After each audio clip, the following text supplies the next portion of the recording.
Olá, bom dia, gente. Eu, na verdade, tô maluca para gravar esse vídeo para vocês. Eu queria ter gravado ontem, mas a correria foi muita, então acabou não dando tempo. Porque, assim, esse final de semana, como quem me segue no Facebook deve ter ficado sabendo, teve o segundo workshop do Tantra Loveway aqui em São Paulo.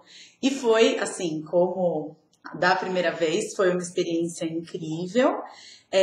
Mas algumas mudanças, né, em relação ao primeiro workshop, claro, o primeiro workshop era a primeira vez que eu entrava em contato com o Tantra, essa foi a segunda vez, mas teve uma mudança que eu acho que foi uma diferença bem grande, né? Eu conversei com algumas pessoas, estava conversando com meu namorado e a gente conversou sobre isso, que é a questão que, assim, no primeiro workshop tinha uma maioria esmagadora de mulheres, né? E esse segundo workshop tinha exatamente o mesmo número de homens e mulheres.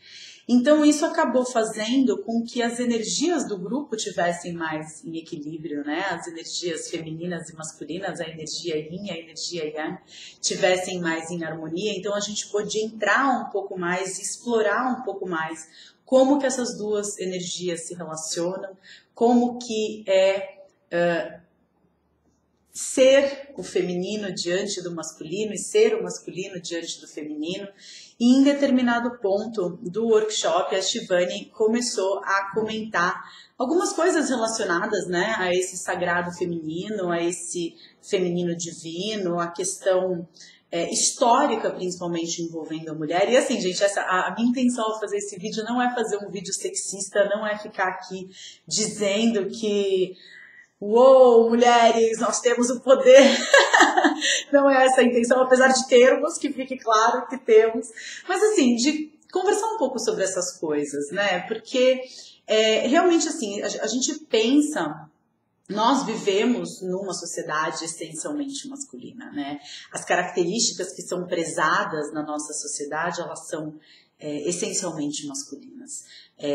A gente teve, né, alguns milhares de anos atrás, a passagem de uma sociedade matriarcal para uma sociedade patriarcal, e essa passagem, né, marcada antigamente, por exemplo, a Lua, ela ocupava uma importância muito maior do que o Sol, né, nas questões astrológicas, o signo lunar, né, a Lua exerce muito mais influência, né, na verdade, do que o Sol sobre o planeta Terra. A Lua, ela rege as marés, ela rege as colheitas, ela rege o ciclo menstrual das mulheres, e essa passagem, né, para representação solar, então a gente vai aí das figuras femininas ligadas à divindade, né, para as figuras masculinas, a gente vê aí um grande número de santos, né, a gente vê um grande número de mestres, homens e poucas mulheres nessa posição de destaque. A nossa sociedade, principalmente aí durante a Idade Média, né, a gente teve aí esse domínio da Igreja Católica, e também aqui não estou falando mal da Igreja Católica, da instituição ou da fé. Eu tenho grandes amigos que são católicos, grandes amigos cristãos, grandes amigos evangélicos. Eu mesma fui criada dentro do catolicismo, fui evangélica, frequentei a igreja evangélica durante algum tempo, mas a gente não pode negar os dados históricos, né? Do mesmo jeito que a Igreja Católica queimou milhares de pessoas nas fogueiras por bruxaria e por misticismo e por todas essas coisas, ela também suprimiu a importância da mulher, né? Suprimiu o poder divino da mulher. Na história, né, a gente vê algumas mulheres com uma grande importância, mas sempre relegadas a segundo plano, ou então sempre colocadas de uma forma obscura, como por exemplo a Joana d'Arc, como por exemplo a Morgana, né, que virou bruxa na história do rei Arthur. Enfim, são poucas as mulheres que ocupam um lugar de destaque como líderes religiosos ou como líderes espirituais, até porque, claro, né, faz parte também da natureza feminina ela agir na sombra, né?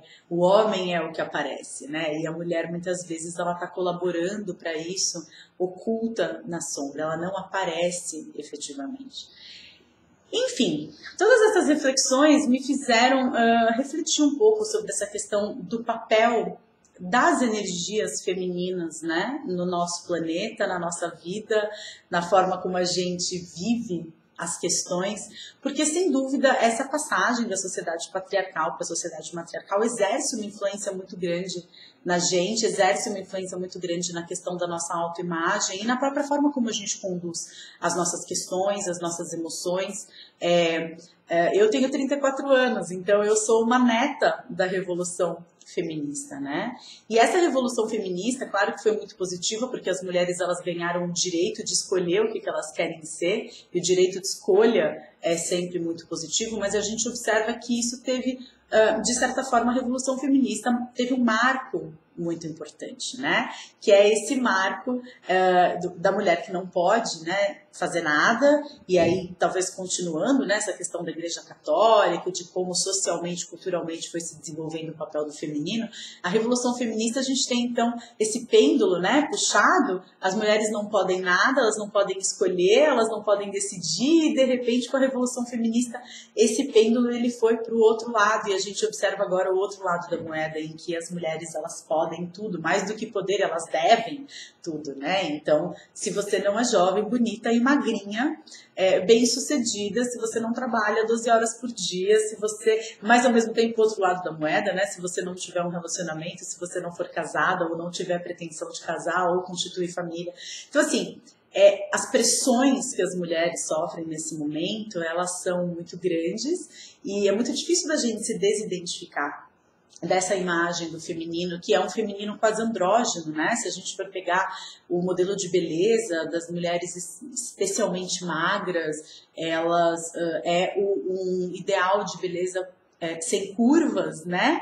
É a negação da própria feminilidade, se a gente for pensar, porque o que dá saúde, né, para a mulher são as curvas, o nível de gordura, percentual de gordura no corpo das mulheres, para que ela tenha uma boa saúde hormonal, uma boa saúde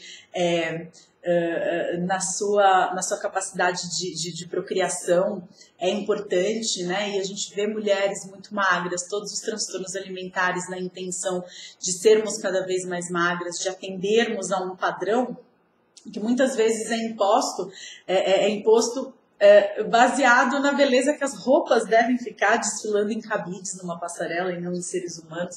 Enfim, são muitas as questões. Eu poderia ficar aqui falando horas para vocês a respeito desse tema, mas o que eu queria falar especificamente dessa questão do feminino, porque nós vamos construindo, né, essas barreiras em volta da gente, a gente vai aprendendo, sendo netas dessa revolução feminista, que a gente precisa ter certos valores, a gente precisa ganhar os ares, né? Não existem limites para as nossas conquistas e a gente tem que dar conta de tudo, e ao mesmo tempo a negação dessa feminilidade porque essa feminilidade é alguma coisa prejudicial. Se você for muito mulherzinha, você está sendo fraca, se você for muito delicada, você está perdendo espaço, você precisa lutar e você precisa, né, peito aberto, e a gente acaba perdendo a nossa natureza, né? E quando eu falo a gente, eu tô falando das mulheres, mas eu tô falando dos homens também, porque tudo o que existe entre o céu e a terra é formado por uma combinação dessas energias yin e yang, né? Se a gente for pensar, então, o céu representando o masculino, representando essa energia yang, essa energia que é a energia da claridade, do que aparece, do que é para fora, né? E o yin, a terra, representando uma energia feminina, uma energia obscura, uma energia que é para dentro, né? E basicamente essa distinção entre essas características do que é para fora, do que é claro, do que é luminoso, e do que é para dentro, obscuro, escondido, do yang e do yin, do masculino e do feminino, basicamente vem pela diferenciação dos genitais, masculino e feminino, mas eu acho que dão realmente uma ideia, uma essência do que é essa energia feminina que a gente está abandonando, né? Porque a gente tem muito mais facilidade para atender aos padrões de aparecer, de estar em evidência, o ego mesmo, ele é muito masculino, né? Porque o ego é o que tem que estar certo, é o que quer aparecer, é o que quer chamar atenção. O ego é o assustado da história, né? O ego é o medrosinho da história, que tudo ele precisa se defender e constantemente em perigo. E a gente despreza características que são essencialmente femininas, como, por exemplo, a quietude, como, por exemplo, o que está obscuro, né? O que está no domínio do que não é visto, né? Que a gente pode pensar, por exemplo, como a intuição, né? A gente tem uma dificuldade muito grande de aceitar as coisas que a gente não consegue entender, e o entendimento é uma característica muito yang, enquanto essa quietude, esse respirar, esse não fazer nada, né? A gente se sente culpado quando a gente não está fazendo nada, porque a vida está aí acontecendo e a roda da civilização rolando. E como é que é não fazer nada? Como é não saber? Ontem eu estava atendendo uma paciente que lida muito com essas questões. Ela está num momento de vida de transição, ela não sabe exatamente o que fazer. A gente está numa época do ano que não é propícia para começar ciclos novos, porque não existem ciclos novos começando agora. Para quem quer fazer curso, para quem quer se envolver em alguma atividade, não tem nada começando agora, é véspera de Natal, a gente está encerrando ciclos e ela numa grande ansiedade, porque eu preciso fazer alguma coisa, porque eu estou me sentindo entediada. Que dificuldade é essa que a gente tem de ficar no vazio, né? Que dificuldade é essa que a gente tem de ser, não fazer, não agir, mas sentir, perceber, né? Intuir, né? O espaço que a gente dá para a nossa intuição. A gente tem intuições em relação a pessoas, a gente tem todas as vozes dentro da nossa cabeça, que eu acho que são de todos os guias, né? Falando, não se envolva, não se aproxime, não, essa pessoa não é confiável. E a gente vai lá e a gente acredita, e a gente fala, não, mas qual a razão, né? Qual o motivo de eu estar pensando isso de tal pessoa? Essa pessoa vai te dar dor de cabeça? Não, mas como assim vai me dar dor de cabeça? Eu não consigo entender. A gente não está aqui para entender. Entender é um dos lados da moeda. Intuir é o outro lado da moeda. Fazer é um lado da moeda. Esperar é o outro lado da moeda. Né? Fertilizar é um lado da moeda. Nutrir é o outro lado da moeda. A natureza feminina é uma natureza que está presente em homens e em mulheres. Não é só nas mulheres que existe a demanda por essa natureza feminina. A gente deve ser como a terra. Né? A terra, ela colhe tudo que existe. Qualquer tipo de semente que você plantar, a terra dá. Né? A terra, ela não seleciona quem ela vai nutrir. A terra, ela não... mas essa semente aqui merece mais do que essa. A terra, ela acolhe a todos, até a nós mesmos, quando a gente morre. A terra, ela faz esse papel do acolhimento. Então, a gente não precisa entender tudo o que está acontecendo. Né? Dá vontade de chorar? Por que eu estou chorando? Você não precisa saber. Você pode simplesmente sentir. Né? Eu acho que esse papel de integração da sombra, de integração de si mesmo, tem muito a ver com aceitar essa natureza feminina, porque muitas vezes tudo aquilo que a gente foi reprimindo dentro da gente e foi para a sombra está no domínio do feminino, porque a sombra é o domínio do feminino, é o domínio do obscuro. Por isso que a figura feminina sempre foi tão perseguida assim dentro da igreja, dentro de outras filosofias que pregam, né, o feminino como satânico, como negativo, como provocador. Né? Na verdade, nós temos sim uma natureza obscura, nós temos sim uma natureza intuitiva, mas para o planeta estar em harmonia, não só as nossas vidas, mas para o planeta estar em harmonia, a gente precisa abraçar essa obscuridade, a gente precisa abraçar esse mistério, a gente precisa abraçar essa característica de nutrição e de acolhimento, mesmo que a gente não entenda o que está acontecendo. Entender é muito yang, sentir é muito yin, e faz parte, eu acho, né? A gente precisa ter a força yang, a gente precisa ter a força do masculino para realizar, mas para ter muitas vezes esse insight, para a gente se dar conta das coisas. Esse se dar conta muitas vezes passa por entrar em contato com o feminino. Né? A gente tem muito medo de parecer submissa, a gente tem muito medo de parecer receptiva, de parecer vulnerável, e não tem problema nenhum em ser vulnerável. Não tem problema nenhum na gente demonstrar as nossas fragilidades. E abandona a ideia de perfeição.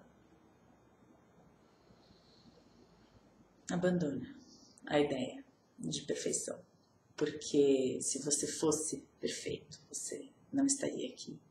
E que bom é não ser perfeito. Que bom não ter esse peso da perfeição.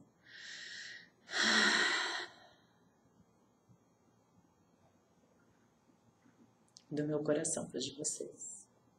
Sem tantas explicações. Só sentimento, aceitem. Namastê, grande beijo. Até a próxima.